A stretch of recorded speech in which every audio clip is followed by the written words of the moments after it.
Okay. We'll take more social media questions, of course, throughout the day and, of course, tomorrow. So keep them coming, and we'll select the best ones and get them on air. We are underway in draft number 3 for Faceless versus OG, and we see similar bands. No hesitation. And a similar pick. I mean, this team is, we've talked about it over and over, and Curtis said he's one of the best, if not the best, Naga Siren, just because of the way that they play around it as well. It's probably their best hero, one of their highest win rates, so not too shocking to see that one, especially after that last performance. They were like, Notail didn't even really have to get involved in the game. We just had this backup Naga. And yeah. Are you surprised at all that they've decided to stick with the Monkey King bands rather than maybe focus on the Naga and get rid of it? They would have just picked out.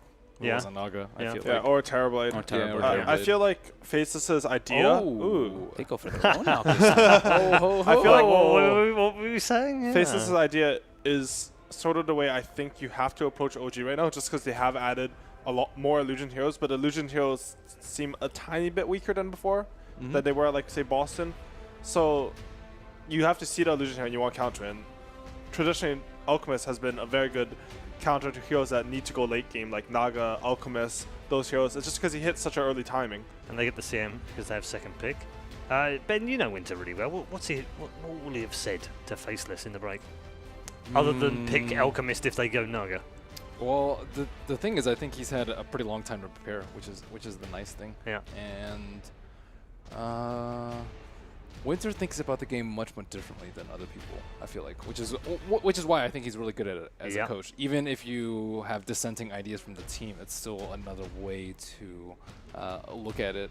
And from in between games number 1 and game number 2, they relied on Morphling, even though I think Naga is a little bit different in the way that you need to handle than Alchemist, because Naga is much better at team fighting, and I think like sets up for really big ultimates instead. Like with the Disruptor, and then they're going to counter it with Heavy Greed.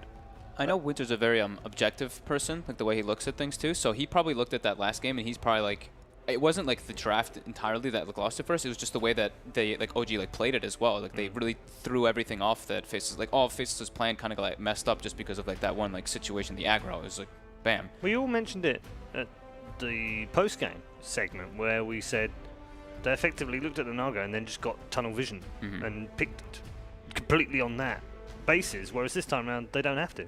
And another thing is, I think they need to wait for Ice's hero. Last time, in the first game, they picked it in phase number 3, and I feel like in the next game, he couldn't do anything as a Nyx. Yeah. And it wasn't a great Nyx game for him, and Ice is so important to Faceless and their victory. Can we see similar bands? I think the big point is that Faceless has second pick this time. So last time they got the last pick TA that countered basically all 5 of their heroes. But this time they can't get countered like that. So if they keep in mind that they don't have to overcommit to counter this Naga. Personally, I think Alchemist and CM are pretty much good enough to counter Naga in the game. Maybe one more hero who can deal with illusions, then they can sort of give OG a taste of their own medicine, get something really good as last pick. Yeah. Definitely the Pudge was annoying for them then. And that's the signal that sends. Yeah, the Enigma ban, I mean, always makes sense with the Naga Siren. We've touched on that one a lot, but yeah, that's some respect right there, for sure. Wonder if Faceless will go for Ogre if OG don't ban it. I think it's a pretty good hero with Alchemist. I think we saw NIP would run it a lot with Cinderin and Koikva, and they were 6-1 or something with that combo. It's a very strong combo. You sort of secure Alchemist the early game, and he's one of the better Bloodlust heroes in the game. Don't you want a hero that can pick up more items though? Just because I think that the game's always a little bit slower with Alch, and you want to like generally buff him up with like Glimmers, Lotus, Solar, etc. Whereas Ogre can't really do that. And I don't think he's like the best Bloodlust carrier just because he doesn't right click that often. But that's true. I wouldn't mind a high farm Ogre this game though. Like we saw in some of the who was that team who had like 18,000 down in Ogre? That was TNC, right? Yeah. Like he had a million items in Ogre. You can actually do that on the hero. In that game, he managed to do that while maxing Bloodlust first, but you don't have to max Bloodlust. How the spell scales, the first like couple points can sometimes be good enough, and you can max that W, which is 400 AoE damage at max. Look at those OG bans. Poor Ice. They're like, picnics again. Picnics again, I dare you. Seems like they really have an idea versus Ice's Nyx Assassin, which in my opinion was one of his most dominant heroes, at least in the past for Faceless. So there's still Magnus though, although that would be pretty greedy. Magnus Elk is the classic DAC combo. I don't think we've seen at this tournament at all. I don't think so. We haven't seen too much out, surprisingly, outside of OG games. And I feel like the teams who are picking it versus OG are only picking it because they're playing OG, not because they really want to play the hero. Yeah. Yeah, I feel like we haven't seen too much mag lately either. Ever since like the DC game, I think that was the last one that we saw. But You don't think he goes just back kinda for the falling off. Abaddon? Banned. banned out. out first back too. now, okay. Yeah. 4 ice, ice, ice. Oh, my bad. Yeah. So there's not that many. Ooh. Interesting. It's different. That's a hero that gets more farm, right? In a way, he can. It's also, I think, when you're up against the Naga Siren plus whatever team fight they have, I think like the Ogre doesn't really offer that much for the team fight. Whereas the Kunga Boat is amazingly good, and it's also good at catching out on Naga Siren. I think with the X, I like it a little bit better, but they are shying away a little bit from their like super early game control because Kunga is not particularly strong at levels 1 and 2. But it is a very good combination with CM. It's also pretty good against Disruptor. If you know someone's going to get glimpse, especially when you're hitting a tower, you can get the X off. It's pretty easy. You can dodge the glimpse that way. Something else is, I think you can taunt a Naga while she's sleeping. I believe it's like 1300 range, and Naga sleep is 1250. So if you have the AoE, you have like a decent buffer range that you're able to hit the TPing Naga if she chooses to sleep TP. Especially if you're 25. Especially if you're 25. when he hits 25 in this game as When? support Conka. I always love that when people pick supports. I'm like, I'm Bane. I'm going to be very fast in the late game with my 25 talent. Just going to own everyone. So it's Axe pick. I really like this. Yeah. I think OG like to pick these stuns in their offlane whenever they have the Naga. I think, again, the space makes use for the stuns. They use the stuns to get pick off. Not only that, but these stunners are often the heroes that gives them kill threats into a lane so that they can collapse on it. I think in this game, if Axe gets a decent start in the jungle because they see that Faceless supports aren't that good at invading in the jungle, he can put a lot of pressure on that lane. He comes down level 4, level 5.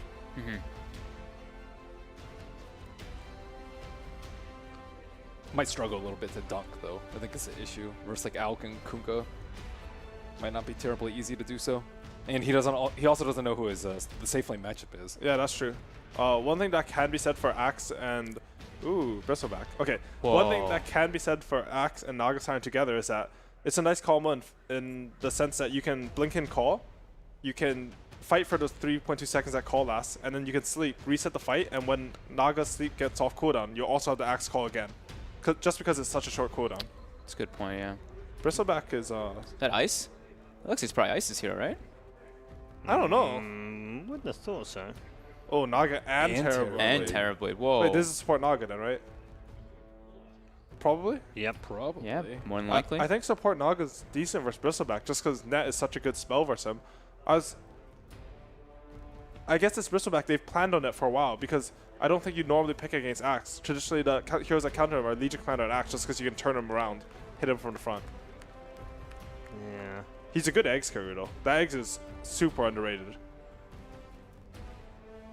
Works well with Conka with the Rum too. You can get multiple quills. How does that work with the your back turned with you of Rum? It How does should the be quill- additive. It should be additive, So right? you should take like 10% damage. Oh no, I mean like the the quill? damage that you take the quill. No, it's only damage you take.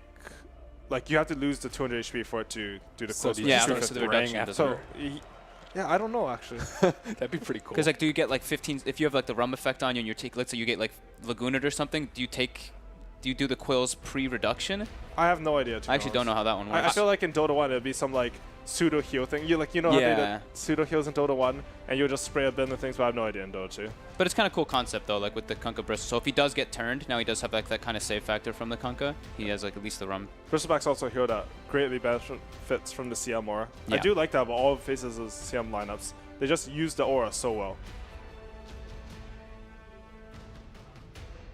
I think it is an offlane Bristleback. I think so, to be right? honest. I mean, they have last pick, so they'll get to see OG's last hero, but I think it could be pretty strong. It's like one of those. I think it like fills the concept of they did with in the first game, like that hero that just sits in the lane. Like Nyx Assassin, you kind of want to. You don't want to always be showing on the map. You want to be moving around. This one kind of feels like the same kind of concept as the Abaddon. I guess you can that's just what kind of just go in. they identify as strong, because OG did that with Centaur in game 2. Pugna I mean, ban. they knew if they picked it, they would instantly lose, so you gotta ban that out. They have 2 illusion heroes. I mean, Pugna is Yo, the best it's actually a really anti-illusion good hero. Pugna game. I you have the think that save was a very versus the good call. ban. Oh yeah. Yeah. So yeah, Ice Ice Ice did pick the bristleback against SG when they won in the group stages. I feel like all the bristlebacks I've seen at this tournament actually have gone completely berserk. Ooh. Yeah, I agree.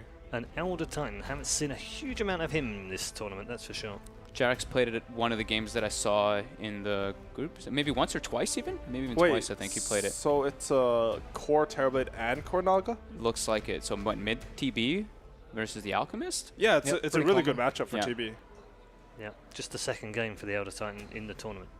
I like the Elder Titan with the Disruptor. You get vision, at least as well, from the Spirit to be able to get the glimpse charges. And now they have, that's like their big team fight now is the two support heroes, the Disruptor and Elder Titan, to kind of help with that. Black has no idea what he wants. Yeah. And yeah, that's a good point too. It like really hard. It doesn't like hard. I mean, yeah, a lot of the heroes that Black plays, Elder Titan really does punish those, like the Slark, the Morphling, things like that. It's very difficult to play versus the Elder Titan. Yeah. There aren't that many good options for him, too. Maybe that's where they make the switch up and they could maybe put him. I think this is where they could like make the change. It's like, okay, now maybe They didn't have that don't much do it. reserve time. So they go back for the Tiny that they did previously. And with an Alchemist too. I think I like it. They had a lot of sustained team fight with the Bristleback and Alchemist. What they really lacked is some magical bursts. They have a bit with the Kunkka, but it's very slow to come in. They need something a bit faster. Okay. Alright. Our draft is complete for game number 3. Prediction time. Alright guys, who are Milady. we gonna curse? I want Faceless to lose, so I'll pick Faceless. Wait, hold on. I don't think that's how commentators' curse works, Ben. I don't think you can. I think Faceless is going to win, actually. So You I'll do go, think that- I'll go with Faceless. So Ben's going with Faceless. Okay.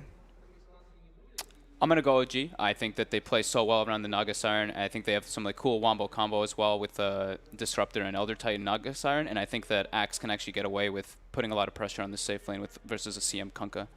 Okay. Yeah, I'll go with OG as well. I think not having a save versus Axe is what's going to eventually be Faceless's downfall. The picks are weird, though. They have a Naga and a Terrorblade as cores together. You're still Yeah. confused by this draft. It's gone all the way around the 10. You're still I scratching your head. not with in a this. bad way. I'm like thinking Yeah. like Terrorblade opens up the map because he does some push. You know, they're. I don't know if Faceless can deal with illusions either. Okay. So. All right. Curtis is going to pull himself together whilst we head back to the arena for game number 3. It is all on this one for a place in the semi-final. Faceless or OG? Take your pick. Let's head back to the commentary team.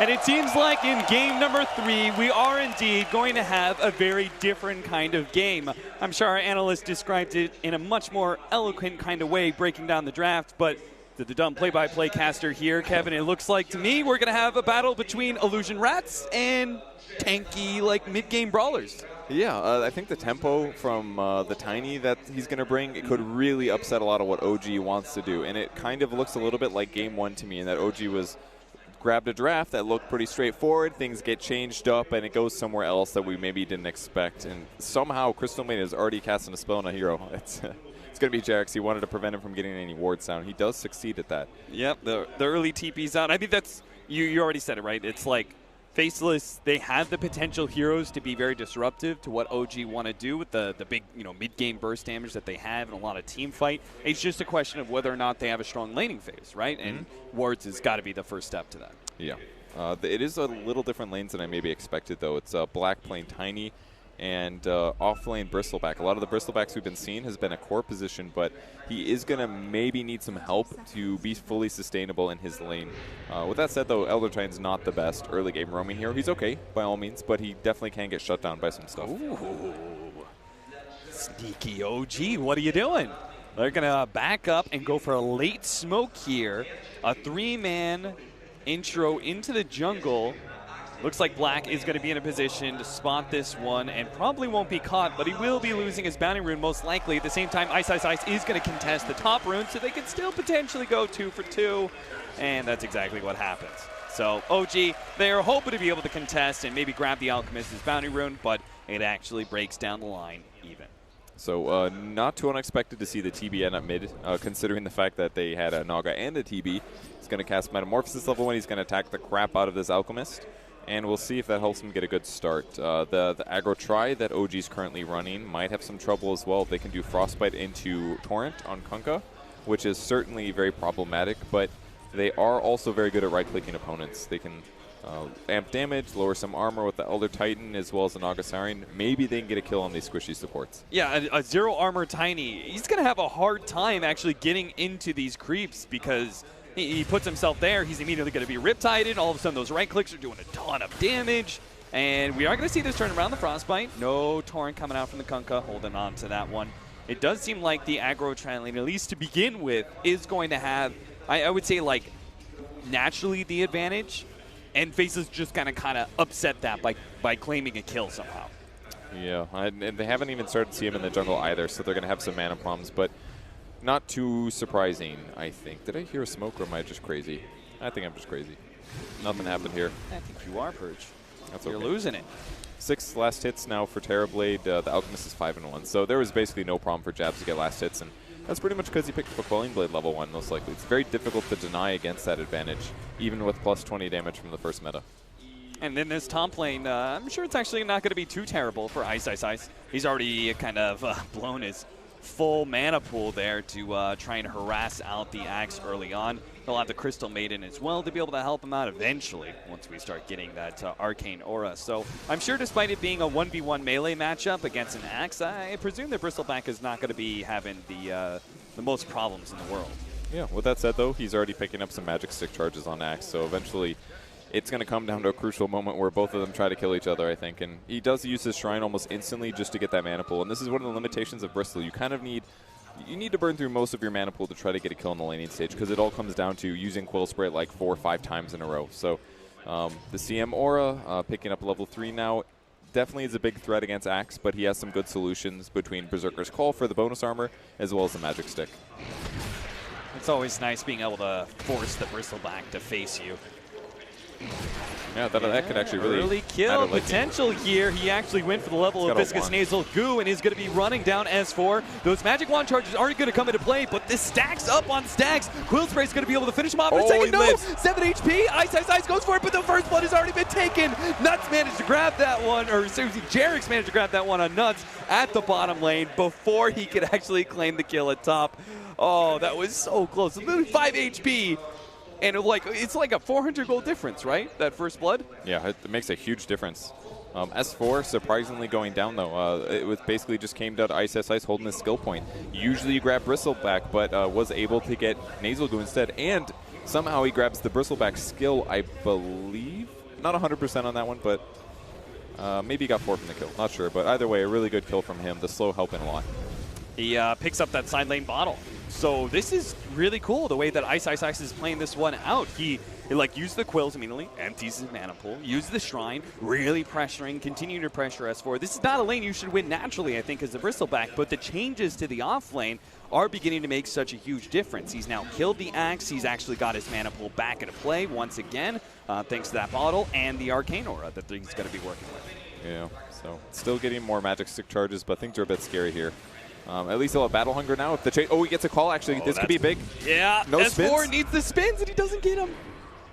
That was a little unlucky. Got 1 spin, I believe. We needed maybe 2, maybe 3 to get a kill, but get some good damage in. But when he can just go around bottling runes like this, it's going to be a super advantage, because Bristol just has to leave the lane, hit the first rune, cross the river, get the second rune. That's 4 bottle charges. All right, we focused on that top lane quite a bit, but we did have that kill and bottom. It looks like Faceless not feeling comfortable keeping the constant 3 versus 3. They do actually rotate the Alchemist into the jungle a little bit. He's going to be backing off. The supports will take over mid, as well as that jungle with the Crystal Maiden.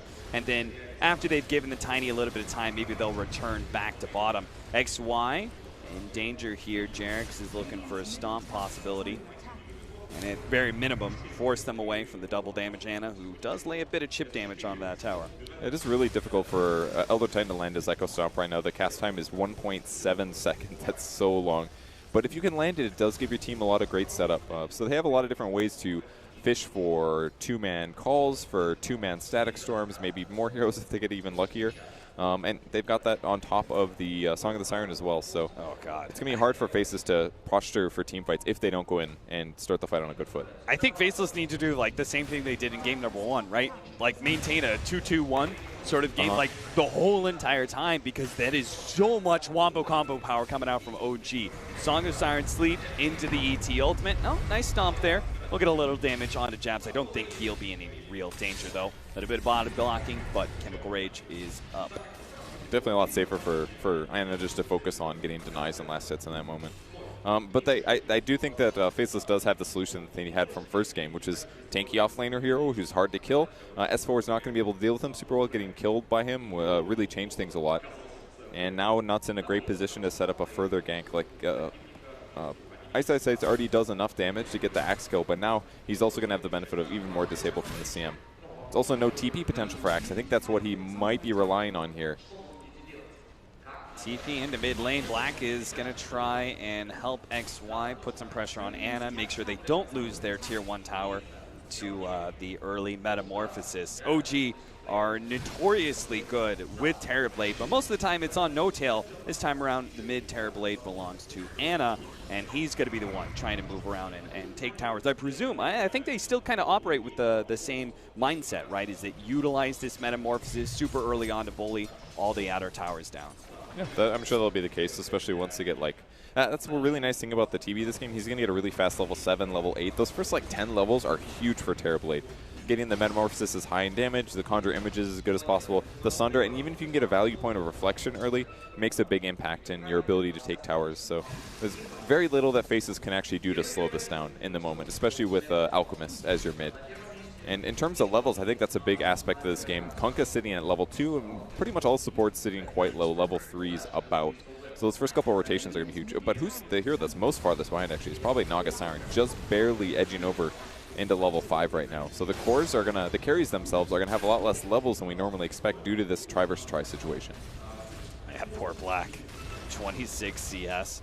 At least he's getting the solo levels, so he's kind of okay with this situation because he can come back by getting the hero kills, right? That's true. Anna, it's going to be pop back into the torrent. Follow up here from Black. That is not going to be nearly enough damage to bring him down. The stomp to intercept from Jerix as well. Meanwhile, the top lane, it looks like it's actually going to go down. Ice. Yeah. Taking a very early safe lane tower, just like he did with the Abaddon. They just haven't felt comfortable pressuring Bristle up here. Axe has been forced to sit in the jungle a lot. He knows that there's so much threat. One other hero and it'll be enough damage, but Axe is just not... He can do very well against the Bristleback in lane, but it definitely requires Ice to make some mistakes. And really, if Bristle's just as fast as you and he has enough ground to just continuously cast Quill on you, it's not too unexpected to get kills. And with that advantage, it's been hard for S4 to catch up. Still going to rush Vanguard this game. I think it's a pretty good choice. Still a good mix of damage coming from Faces, but raw HP alone is going to do a lot. Yeah, he needs to make sure he has the survivability against that call, right? And fortunately, he doesn't have to worry about the initiation anytime soon from S4 because S4 is actually going to be going for a Vanguard of his own and obviously losing his lane. They're rotating forward for mid. They want to be able to push back Anna here. The stomp onto 2. No Tails here as well if they actually want to be able to fully fight this one out. They're going to try and get some damage onto No Tails. One up down to half. There is no escape mechanism for No Tail here, so he's going to be caught by the Torrent. It looks like he is going to be brought down. Anna's trying to get some damage out. Oh, he actually survived through that one. It looks like Raindrop. Managed to allow him to survive through that one. Jerix gets another great stomp in, and they finish off Black. Now Jabs is going to have to run himself away from all of this, but he is going to be ensnared up. Anna's coming in with a big time damage. They're trying to get in front of Jabs to body block him. Doesn't quite get it. The kinetic field snatches him, though, and Jabs now locked against 3. Body blocks by the 2 of them, giving Anna the opportunity to lay out the swings. Another ensnare. He's got to get the armlet toggles, but it's just not in time. He misses out on that one. Black gets the toss up. The Sunder attempted. Frostbite, no! He gets the Sunder off. And OG win that fight big time. They walk away with multiple core kills. They killed 4 heroes, lost 0, I believe. I thought for sure No Tail was dead, but if we look at Black's level, he's only level 5. That was a level 2 toss, meaning that Raindrop blocked 120 of that 150. After reduction, that's a whole 22.5 points of damage to the Naga Siren. He got the wand off afterwards, absolutely keeping him alive, and he was a big impact in some of those crucial kills. XY pulls himself back. Nice, clever use of X marks the spot. Now, one member I didn't really feel, Ice, was he a part of that fight? Did I just miss him, or? I didn't see him there at all, unless there was a deeper part of the engagement, but S4, who's trying to bait him to the shrine, I think, here. They're getting him pretty close. No support TP, so Ice will be fine, but S4's got blink money. He's changing his build up here. Jerix, he's been making these aggressive rotations through the jungle so many times, you figure eventually you're going to be caught. That's what happens here. Anna, you don't have Metamorphosis, so this Invis is not going to do too much besides getting maybe a surprise CS. You know, Invis really pay off when you can cross the map to the place you want to farm safely. And it worked out there. Anna gets another 5 last hits. Big rune pickup. Well played, Anna. As always, keeping us as casters on our toes. It's 2-5, 11 minutes in. Faceless are currently still a bit behind OG. OG, 1,000 net worth lead and about 1,500 experience after what was a huge mid-lane team fight for them. Not only took 4 kills, but also that mid-tower. And the only real member of Faceless that's looking good right now is Ice's Bristleback. Yeah, Alchemist just barely in the net worth advantage, but not for a whole lot. Just a couple more last hits, Goblin Greed stuff.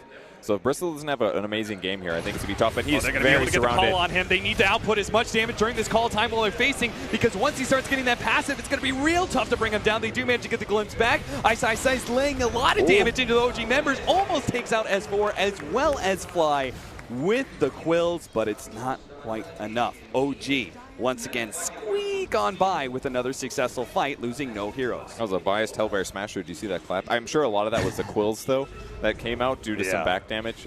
They had some slight delay in Anna using Metamorphosis and right-clicking the Bristle, so it was a little harder than it needed to be, but it's also just because, no, actually, Berserker's calls at max duration already. The highest level in the game was actually Anna a moment ago. Still up there, but he did have some space separating it. So great rotation. Bristle kills down, and that's a lot of gold flooding towards OG's side. Anna backs up at just the right time as the death timer completes for the Bristleback. He runs himself away. He knows that, you know, Faceless got a lot of catch. If he doesn't have the backup of his team, there's no sense sticking around. So he actually grabs a regen rune as he works his way on through. Meanwhile, Jabs is playing off the offlane jungle, trying to complete his Radiance. And he is closing in on the Relic, but looks like Fly might be able to get some sort of aggressive ward down. And if they're not careful, they do see him right now. Maybe they can catch him here. They're going to lead things off. Oh, he got rooted. And armor lower. Thunder Strike. Jarek's going to be the stun that he throws out, but Jab still needs a lot of extra help. He is going to be stomped up. This is going to set up Fly potentially if he wants to throw out the Static Storm. Isn't going to be using it just yet. Jab's going to be brought back. He tried to go for an armlet toggle, but ends up dying to Anna's right click before he could do anything there. Bottom lane, S4 is actually kind of setting up for maybe to go on Ice if his team mass rotates, but it doesn't look like they're feeling real comfortable, so instead they just lose the tower. A little unfortunate for Alchemist. Perfect time for that Ancient to strike. Oh, nuts. What is this? Flight's just going to ulti this, I peek out. think. Static Storm thrown. Nuts just needs the right click and he does get it. But he dies first, so unfortunately unable to claim the experience for that sneak attack. Yeah, absolutely worth it there for OG. A little bit of an experience bonus will make the difference sometimes. It does cost them Static Storm. It's maybe the only downside, but they didn't even need it to kill the Alchemist here. And what seems so clear is that OG is putting 4 of their heroes in the right place at the right time routinely, enough to kill the hero that they need to, even if that hero is really tanky. Because it seems so much like, how do you kill Bristleback this game? He's got a Vanguard, he's very tanky, he outputs a lot of damage, but somehow OG is getting 4 heroes that matter to the right place without getting spotted every single time they gank. So you think Faceless just need to, maybe it's an opportunity for them to go smoke and get some aggressive vision down? You think that will help solve some of their problems? Yeah, I'm sure that could be some of it. Their wards right now, it's mid-focus, it's entry point into their jungle, but with the tier 1 tower dead mid, there's a lot of different entry points actually. That's like the ward that Dire has near Roshan. That'd be a great place for Faceless to have a ward as well. Protects movement into the other clump of jungle that Alchemist loves farming in. And right now they do go for smoke. They're going to try to cover through their jungle as the pressure towards the tower happens. Anna's going to take this tower real fast. They're going to wrap around behind Anna. This tower is going to drop, but they've already completed the TP for the Tiny, so they will have additional heroes here, but they need to be able to combo them up and keep the control. S4 actually got hit by the Avalanche, so he doesn't get the call. The control is not there. The Terrorblade ends up dying, unable to get off his ultimate, and now S4 is going to die as well. Great rotation by Faceless. OG thought they had the correct counterplay there with S4 sitting in the jungle, but Faceless just brought enough members. Yeah, small mistake there as well in Anna. He was on intreads as he got tossed in the air. There's a small chance with strength that he would have stayed alive to get his Sunder off and then the wand into Sunder, but ends up getting bursted down. That's always the thing you got to be afraid of if you're playing Terrorblade. He's fearing the burst, and Tiny has enough levels now. He's got the Blink Dagger. This may not be the last time that happens this game. I feel like OG don't make that mistake very often. I think when they see opportunities when they're ahead, oh, Fly, going to be bursted down here, but he does manage to get the Kinetic Field Static Storm with no tail, managed to get the ensnare. That's a lot of damage laid out into Black already. Black's going to try and juke his way through the trees. Had the Blink coming up. No tail stops him, though. Are they going to be able to get the instant damage? He's going to have to Riptide at the perfect timing here. The Blink already goes off. They already have some heroes spread out, but Black is just too quick for OG. That's very costly. They kind of had to go for the song to get the kill. Torrent X into a boat. Jarek's going to be caught. Ice right on top. He goes for a stomp, hoping to be able to make his way out afterwards, but doesn't get it off in time. Medallion pickup making the difference there. Oh, yeah. That's a lot more single target damage output there by Ice, and Solar Crest will follow, so he is going to be real hard to kill this game. It feels like Faceless is finally putting on the aggression they need to do. The OG heroes are killable, but it was just very difficult for them to do that earlier because they're lacking of levels. And the first couple skirmishes that went their way really allowed them to catch up, and now it's getting to the point where I was scared for OG during the draft, where their cores are definitely pressurable. They've got a lot of burst damage, and they are still tanky and kind of hard to kill. But it's the time right before Radiance. No-Tail doesn't want to run around the map fighting. He just wants to finish his Radiance so that he can offset what Alchemist is doing. Speaking of him, he's working towards the Boots of Travel. He's been bought a lot of time thanks to the Bristleback and everything Ice managed to accomplish with that hero. 7-8 right now, 17 minutes in, and that gold lead has gone back in the favor of Faceless by about 2K and 1,000 experience lead. Again, Alchemist advantage does pretty much make this all kind of null and void. It seems like a game that's straight up 50-50, and Faceless kind of looking at a timing window where they are going to be very tanky, very strong in team fights, able to output a lot of damage. And do you think OG actually contests that with the Naga Siren setup, the just going for it, or do you think they try and wrap? Ooh, it's going to be kind of hard right now. Oh, this is actually a pretty good fight for them. Oh, this is a beautiful setup. The Static perfect. Storm does manage to snatch back onto the Tiny. It looks like they can actually kill Black with just the 2 supports, but maybe the Solar Crest is just enough until Glimpse comes in. They do have the stun. Hit onto the Terror Blade. He's pretty low, but it looks like this is just OG catching multiple heroes one by one. XY stuck inside the kinetic field. Tries to do some torrent action, but he will go down to S4's Culling Blade. So 2 pickoffs there. Great reaction there from OG. Jarek's is the one that hits that beautiful stomp. They were positioned so well, and their Observer Ward was really set up for that. They expected Faces to do the initiation. They hit in the position that's going to give them the initiation opportunity without their opponents knowing exactly where they are. And the stomp was just amazing. Of Jabs. Jabs doesn't hit the unstable concoction on the real hero. Fly's going to die on the top lane. No, they tried to get this Nuts pick off as he goes into ward, but... Oh, Jabs, can he juke your way through this one? Don't breathe, don't move. Oh, Jab's been spotted. They're going to pop the Metamorphosis. They know they've got him now. Unstable Concoction is up. He sees No-Tail, hoping to be able to get a return kill, but not going to happen.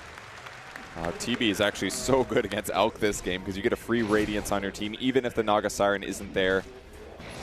What a good pick. It's really paying off now, and he's getting to tanky area. Manta is almost up for him, and his damage output is huge. The Roche is going to go down most likely for Faceless, though. That's the upside to the Alchemist spending some time over there dying. Yeah, it would have been so much better if Jabs just played a little bit more careful, right? Not just brazenly TPing in the lane, but it backed off into the jungle or something and done it. Then they would have probably still taken that Roche on and been able to go for maybe a push in the mid or something. It's almost alive anyway, so I think it'll be okay. Yeah. And Ice now has the do stupid things item build. The Vanguard, the Solar Crest with the Aegis. You just got to get your opponents to focus you. And you may think Bristleback's not the highest damage in here. That's not true at all. Every time he casts a spell, plus 25 damage right now. And that really adds up fast with some good attack speed. So he's certainly going to be a threat, especially to the low armor heroes. Elder Titan is not that high armor. His HP is kind of weak. He did pick up a Fast Hand of Midas. This is actually a great Elder item, but he's got to turn this into his own Medallion Solar Crest so that he can survive heroes like Alchemist, Tiny, and Bristle.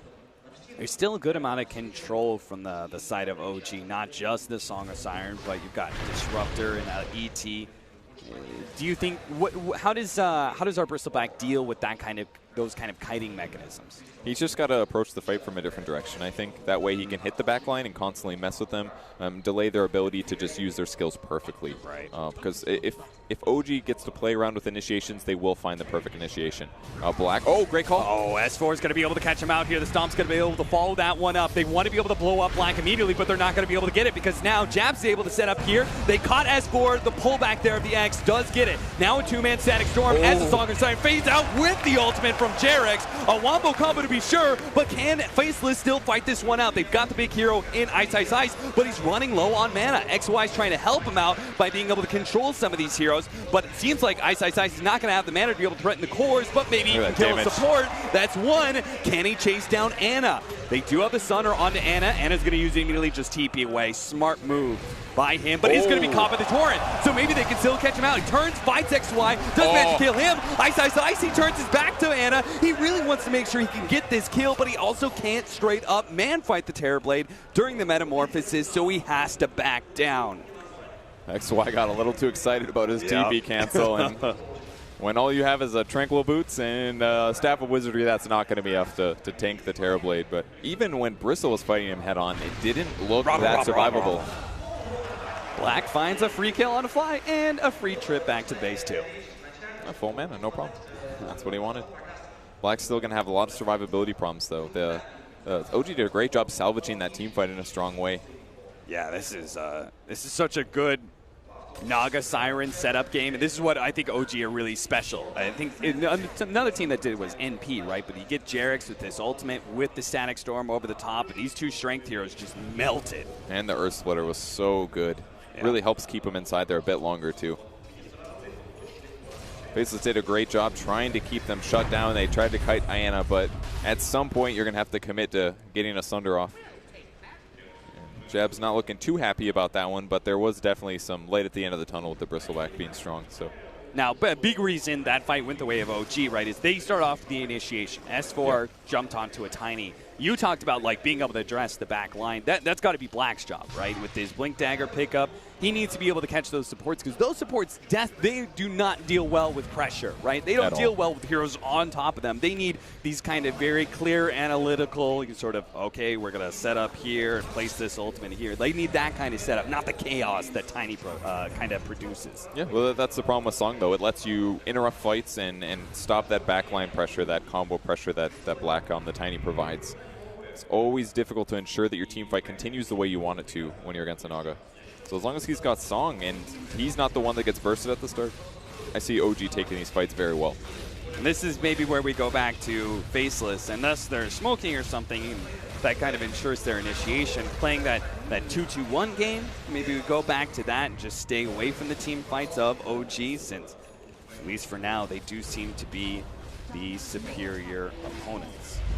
They're going high ground. That's a base right there. With the Metamorphosis, toss back onto S4 into all of those illusions. They don't have Glyph for like 6 seconds. I think the tower's just dead. It is going to be dead. Can Faceless actually get a fight out of this one, though? They're going to catch Ana with X marks the spot, pull him back. There goes the Song of Siren, though. There's no BKBs. They want to fight this? No. I think a full retreat is exactly what OG need here. Ana's going to be a little bit slow making his way back. Fortunately, he does use an illusion to stop Black and his Blink Dagger.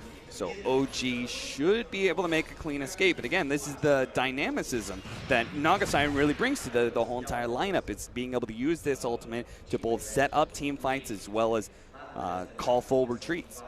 Yeah, it's so difficult to play around it. Reminds me a lot of the Enigma pick. Different heroes, but I feel like the Disruptor is a hero they planned out to make this work. Teams kind of started giving up on things like Naga Siren bans first round. We saw it at DAC. It really helped out, but there's other heroes that combo with it. I mean, it was seen as well, that's going to stop the Enigma setup, but Disruptor on top of that with some of these other heroes like Elder Titan, it's made the fight so hard, even if some of their lanes weren't perfectly ideal. Nuts looking to be in some trouble here. Does get just a little bit of aggro top. He gets the chop off as well. Just a simple walk forward, call, blade mail, easy kill. And he is going to have a BKB in no time if he continues to find those kind of pickoffs. Meanwhile, X on the Fly. Fly's going to try and stop this by aggressively using Static Storm, but still gets pulled back. And he does end up going down. OG rapidly rotating into the jungle, but does seem like Alchemist is not going to be sticking around. He's going to use his illusions to farm out the lane. And that is something that OG still have to worry about, right? Is that they are going to hit this really good mid-game timer, it seems like, with the Terror Blade and their Naga Siren both being very farmed. But you start pushing this a little bit too late, and this Alchemist, he completes his rat build, he kind of prolongs the game. They were giving away Aghanim Scepter, all of which, every single one of the heroes from Faceless can take one. That's true. I don't know if I'm super sold on them, though. I think the Ghost Ship, the Kunkka eggs can be really, really effective. CMs could be really good, too, because of Frostbite against illusions, but... You don't like the Bristleback one? I think it's pretty legit. It's definitely very good. I think that's definitely their first go-to just because of the fact that he is the most farmed hero on his team, and him getting in there and providing some AoE control would be really effective. They're all pretty good. I just don't feel like it's going to make a massive difference in the team fight wins. It only does if they're the ones on the chase. If they're the ones on the chase, if he has a lot of time to hit the back line, put slow on all of them, and get his team to fall, it's going to work great. But there's just so much control around Song of the Siren and around getting the Axe Call into the Elder Titan hitting the back line. What you're saying is it's not like a Weaver Ags or a 9-star. It's not one of those game-changing moments, right? And oh, Black. I mean, it's a little bit disappointing. Oh no! The call from S4 saving the life of Fly. I cannot believe he's still alive. That would look like the most dead disruptor I've ever seen. Song going on somewhere. Yeah, oh, he used it also to try and save our disruptors. So. I think maybe looking for backline heroes, expecting like Kunkka to be behind. I didn't see him use it, but something like that maybe. Yeah, it's not the biggest loss either. It's 100 seconds. It's a bit, but they're fine for now with the dead Tiny. If you're Faceless, do you think you try and take advantage of this timing? Your Tiny's coming back up. You know, Song of Siren's down, or you're just down to prolong the game and play it safe. Oh, I would definitely don't want to prolong the game in this game. I think OG has way too much team fight control for that. I think you have to keep doing these little pokes like Black did. Or tried to do. I mean, he did it very well against the TNC yesterday with his Slark, but it's a little harder on Tiny. If you can't kill the squishiest hero on the map, that's a bad place to be in. Maybe if he has an Echo Saber, that's a kill. Pretty much for sure. Shadow Blade helped, I bet, but maybe something could have been min-maxed a little better, but Black's got to be the one to find the kills, and if Tiny doesn't keep getting kills, he will not scale as well, especially in the face of all this minus armor. That's a big weakness.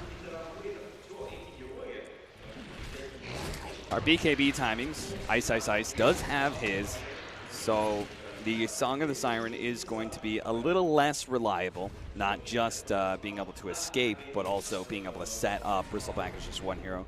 He won't be able to go on. As far as the others, though, Alchemist is still trying to complete his rat build. He actually has the Radiance Manta and went for the Shivas early on before the Octarine. Presuming at some point after the Octarine, we're going to have to consider a BKB. Yeah, he has to get the Shivas because of all the minus armor between the Elder Titan. It'll remove 9 of his base armor, which with just the armlet would leave him around, 9 or something like that. It's not really enough when you put a medallion on top of that, as well as the Riptide. You have to go for an early armor item, or you're just going to get ripped apart in fights. So slightly forced. It will delay his farm split push, which definitely gives OG a split push advantage with the Naga. Smoke for smoke. Faceless as a 4-man crew pushed out. Look for something in the enemy jungle. OG playing very defensively around their shrine. Also pop a smoke. I'll see him reveals. So they know they can pressure forward now. Yeah. They're very rapidly closing in. They're going to try and cut off some of these members of Faceless, I think. Don't know if they know there's still the left, though. There's very likelihood they walk left, TP, get a different position. And OG's still playing it safe, not using Metamorphosis just yet. They know there's a glyph because it wasn't used in the last fight. Black's on the hunt. Unfortunately, he's got to get some sort of combination with his team. And again, if you're not going on the Naga, then she's going to be using Song of Siren to save whatever hero you do the toss combination with. And as we've already talked about, he's not strong enough to just burst that hero by himself. He's getting really tanky as well. He's got the Soul Booster now. Saving up for the Octarine to get the really low cooldown Song of the Siren. S4. Messed up his blink, it looks like. Maybe took damage from the Radiance Illusion, something like that. Yeah. But the illusion spread across the map, continue to farm everything. Oh, call, not quite there. Nuts will stop him. but they do have the glimpse. Now Black is actually going to jump in. They do manage to get a 2-man with a stun combination. The Static Storm is down. Ice. It's up to him to chase down these heroes. He's still BKB'd and ensnared. He's trying to get to Jarek's. A nice concoction, actually, from the tail end of that one. Managed to catch 2 heroes, and Ice will manage to grab that kill onto Jarek's, but it felt like that was still a lot blown by Faceless in order to just kill a support, but maybe because the Song of Siren has been used, it also opens up Roshan. Yeah, they can kill so fast as well. Look at how many illusions there are. That's a lot of gold, though. It's a goddamn army. They're farming it, though. That was a good 150 gold they just gained.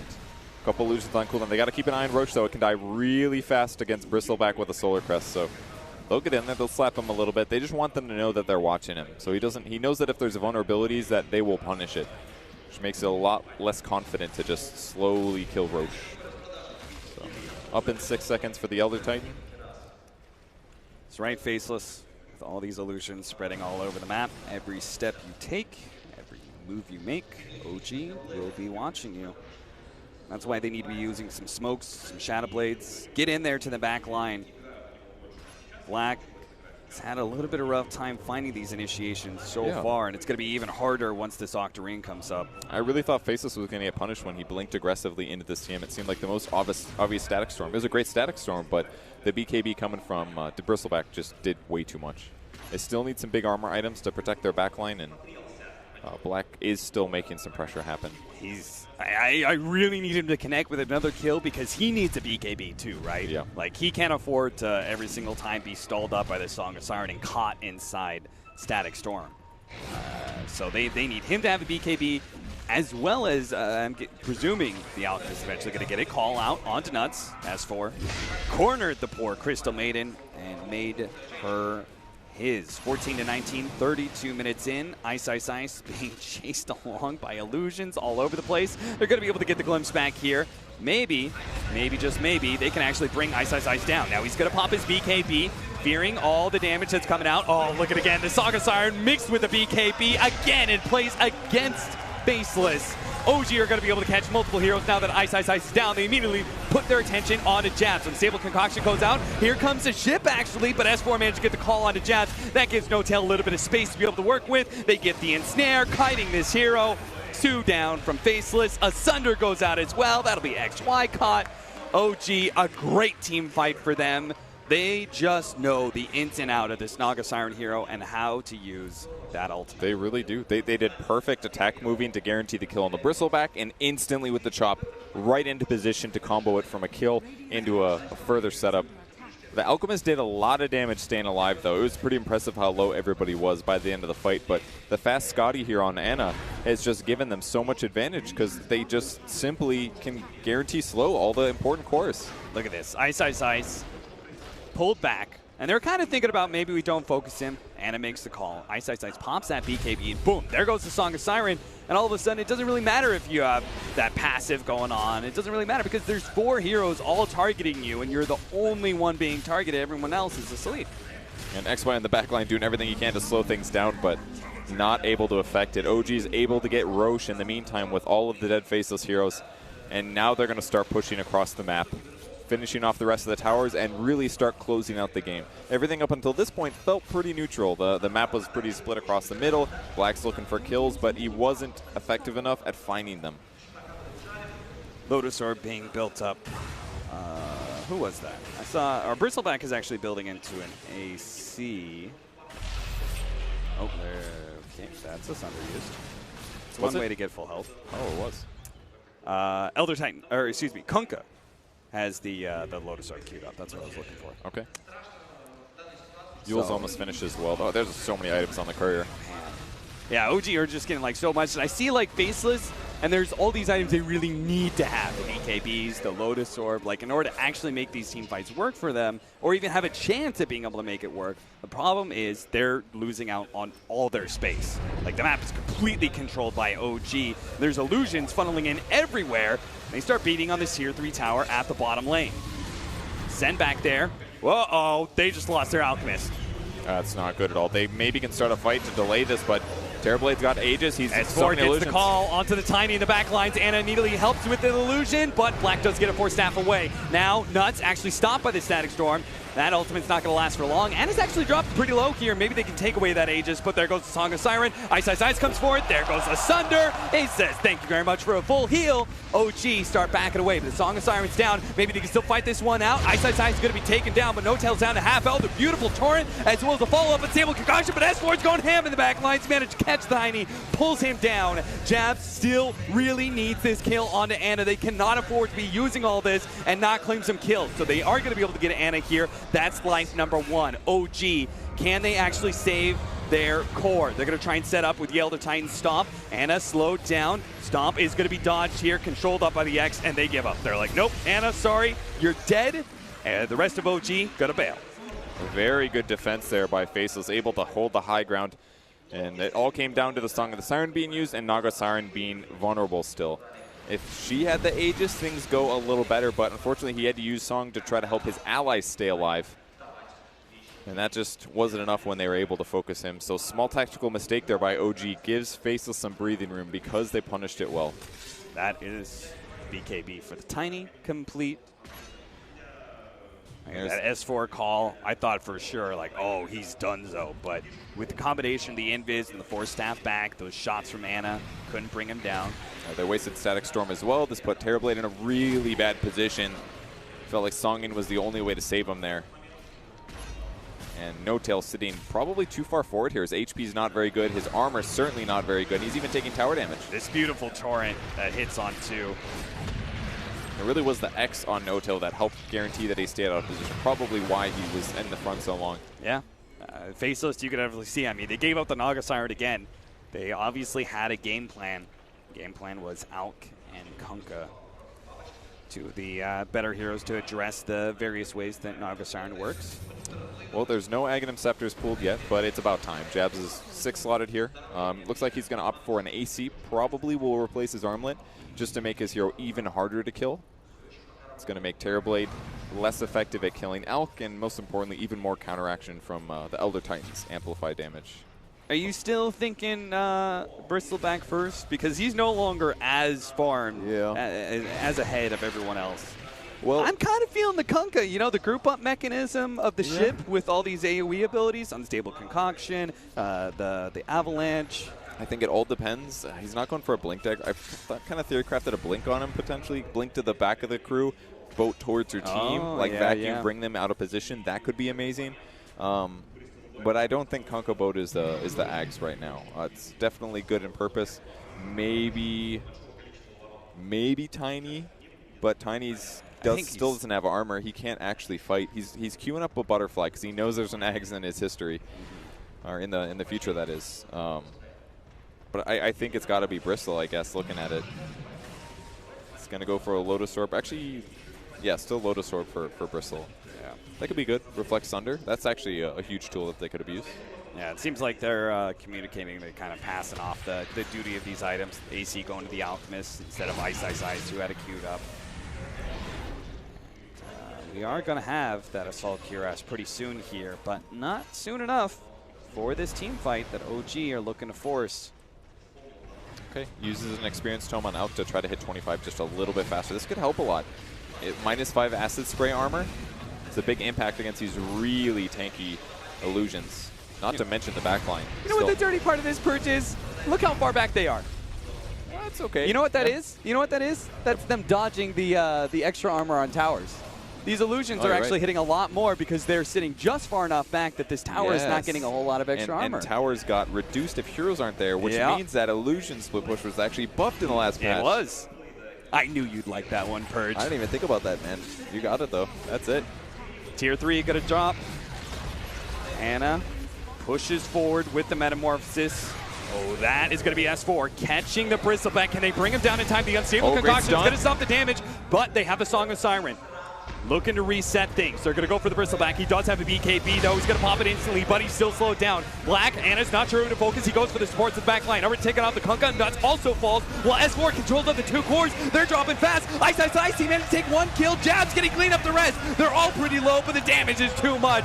He is the only one that has buyback. OG look to just overwhelm Faceless now at the 40-minute mark.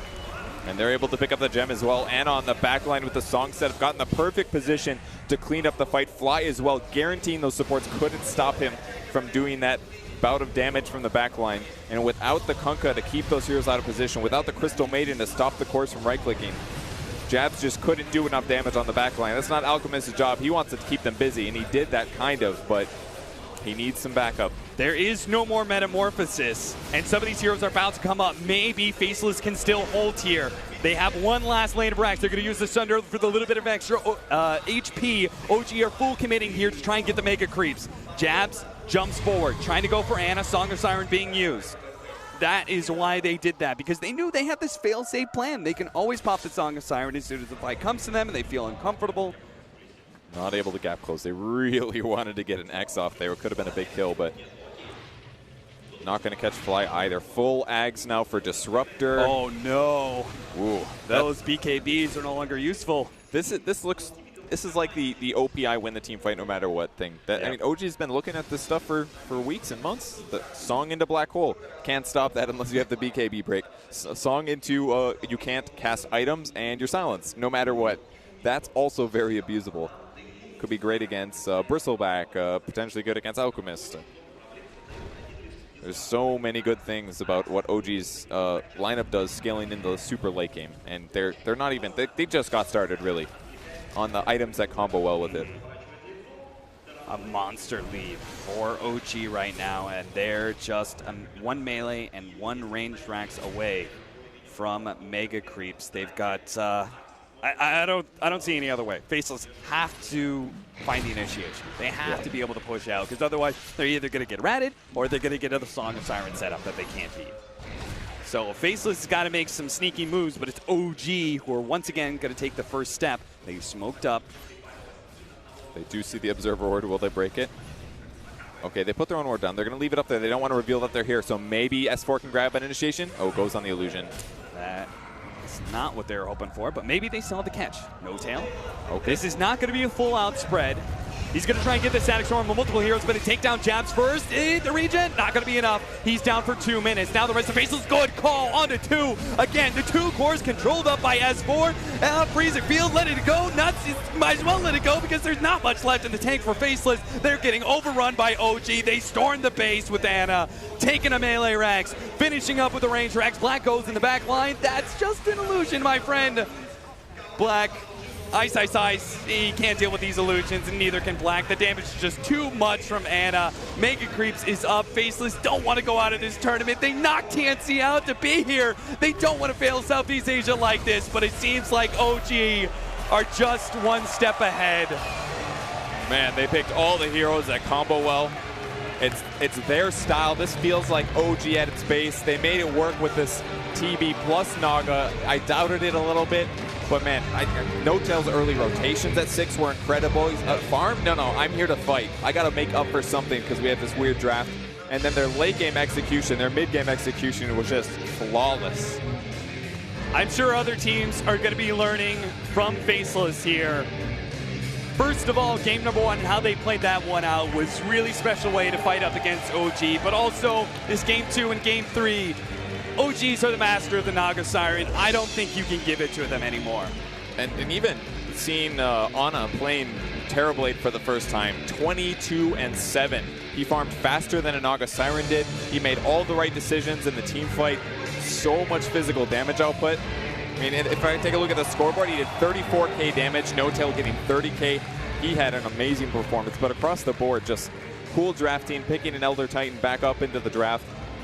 Hero that's kind of forgotten worked amazing. The Pudge as well, right? Pudge, OG still showing that, you know, hey, everyone's going to give him crap for, hey, picking the Radiant Illusions, yada, yada. But they're still showing a lot of different variants when it comes to, like, their support heroes. Sometimes their offlaners a little bit different. I mean, we also don't see a whole lot of Axe, right? So there may be this base that OG's really good with, but there's enough versatility to kind of work these sort of lineups against almost anything they're facing. Yeah, and that puts them up to the quarterfinals. It was looking really scary after game 1, but OG moves on.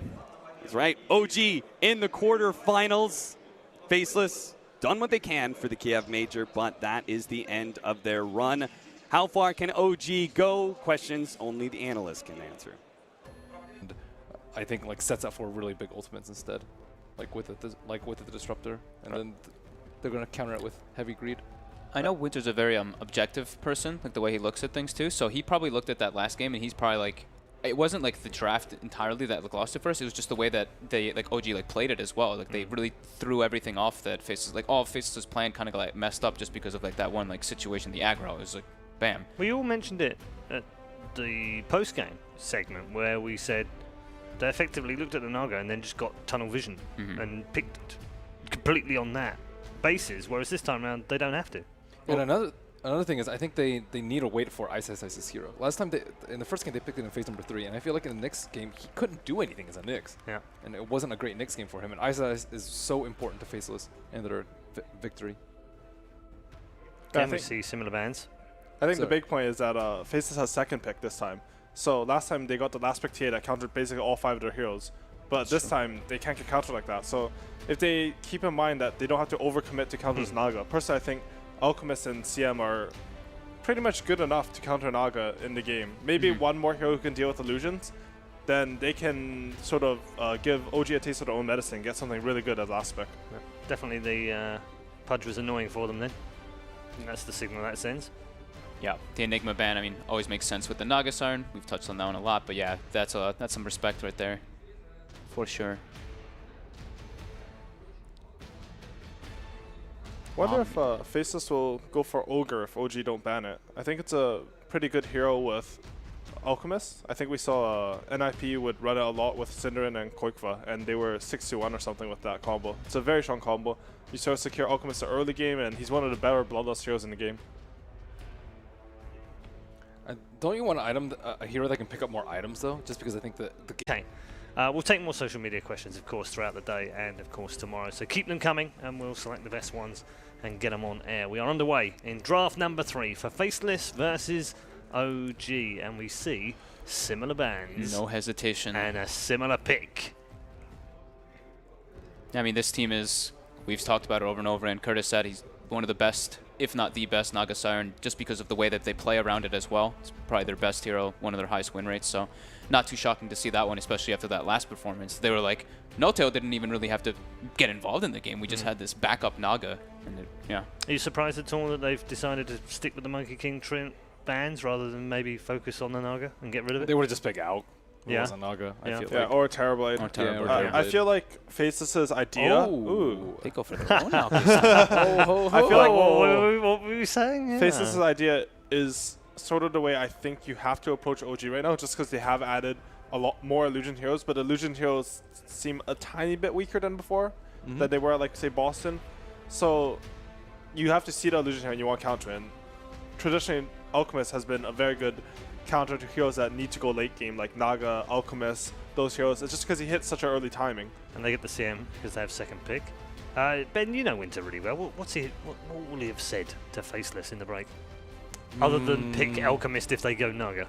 Well, the thing is, I think he's had a pretty long time to prepare, which is the nice thing. Yeah. And Winter thinks about the game much more differently than other people, I feel like, which is why I think he's really good at it as a coach. Even if you have dissenting ideas from the team, it's still another way to look at it. And from in between games number 1 and game number 2, they relied on Morphling, even though I think Naga is a little bit different in the way that you need to handle than Alchemist, because Naga is much better at team fighting. And Right. Probably. Yep. probably. Yeah, more than likely. I think support Naga's decent versus Bristleback, just because Net is such a good spell versus him. I guess this Bristleback, they've planned on it for a while, because I don't think you normally pick against Axe. Traditionally, the heroes that counter him are Legion Commander and Axe, just because you can turn him around, hit him from the front. Yeah. He's a good Eggs carrier, though. That Eggs is super underrated. Works well with Kunkka with the Rum too. You get multiple quills. How does that work with the your back turned with you have Rum? It How does should the be quill- additive. It should be additive, So right? you should take like 10% damage. Oh no, I mean like the the quill? damage that you take the quill. No, it's only damage you take. Like, you have to lose the 200 HP for it to do the So quill. do you Yeah, just so sort of the ring reduction after? doesn't So, yeah, I don't know, actually. That'd be pretty cool. Because like, do you get like 15? If you have like the Rum effect on you, and you take, let's say you get like Lagooned or something, do you do the quills pre-reduction?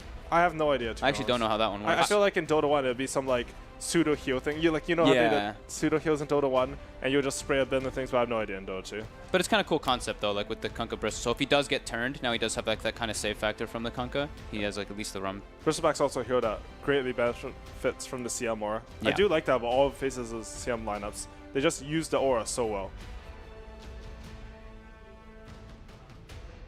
I think it is an offlane Bristleback.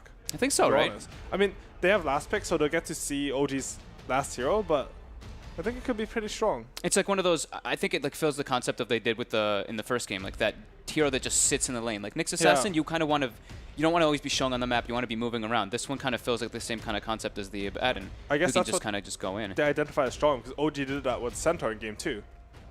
Pugna I mean, ban. they knew if they picked it, they would instantly lose, so you gotta ban that out. They have 2 illusion heroes. I mean, Pugna is Yo, the best it's actually a really anti-illusion good hero. Pugna game. I you have the think that save was a versus very the good ban. call. Yeah. Oh, yeah.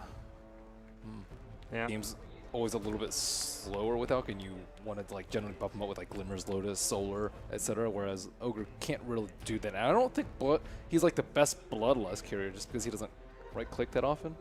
But That's true. I I wouldn't mind a high farm Ogre this game, though. Like we saw in some of the... Who was that team who had like 18,000 damage on Ogre? TNC. That was TNC, Yeah, that right? was Yeah. Tim's. Like he had a million items in Ogre. You can actually do that on the hero. In that game, he managed to do that while maxing Bloodlust first, but you don't have to max Bloodlust. How the spell scales, the first like couple points can sometimes be good enough, and you can max that W, which is 400 AoE damage at max. Look at those OG bans. Poor Ice. They're like, picnics again. Picnics again, I dare you. Seems like they really have an idea versus Ice's Nyx Assassin, which in my opinion was one of his most dominant heroes, at least in the past for Faceless. So there's still Magnus though, although that would be pretty greedy. Magnus Elk is the classic DAC combo. I don't think we've seen that this tournament at all. I don't think so. We haven't seen too much Elk, surprisingly, outside of OG games. And I feel like the teams who are picking it versus OG are only picking it because they're playing OG, not because they really want to play the hero. yeah. Yeah, I feel like we haven't seen too much mag lately either.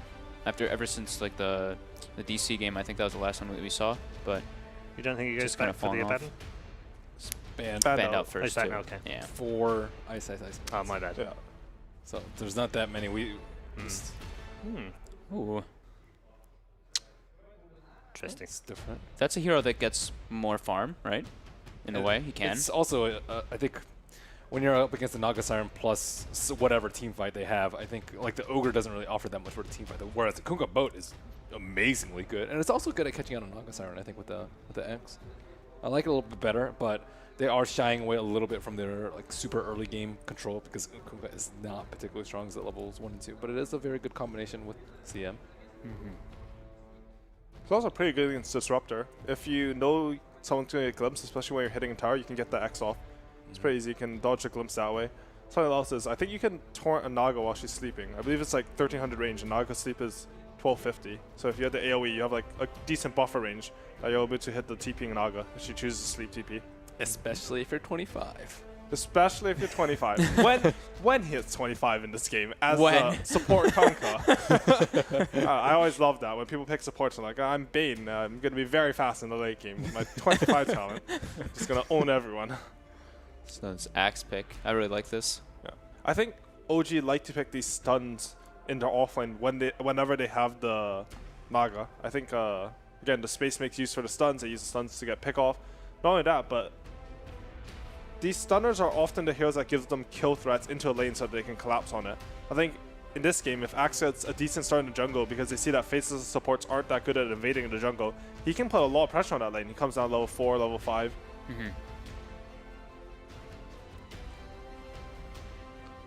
Might struggle a little bit to dunk though. I think it's an issue. Versus like Alk and Kunkka, might not be terribly easy to do so. And he also doesn't know who his the safe lane matchup is. Yeah, that's true. One thing that can be said for Axe and... Ooh, Bristleback. Okay. Whoa. One thing that can be said for Axe and Naga Siren together is that it's a nice combo in the sense that you can blink and call. You can fight for those 3.2 seconds that call lasts, and then you can sleep, reset the fight, and when Naga's sleep gets off cooldown, you also have the Axe call again. Just because it's such a short cooldown. That's a good point, yeah. Bristleback is... That Ice? It looks like it's probably Ice's hero, right? I don't know. Wouldn't have thought so. Oh, Naga and And Terrorblade. Terrorblade. And Terrorblade. Whoa. Wait, this is support Naga then, right?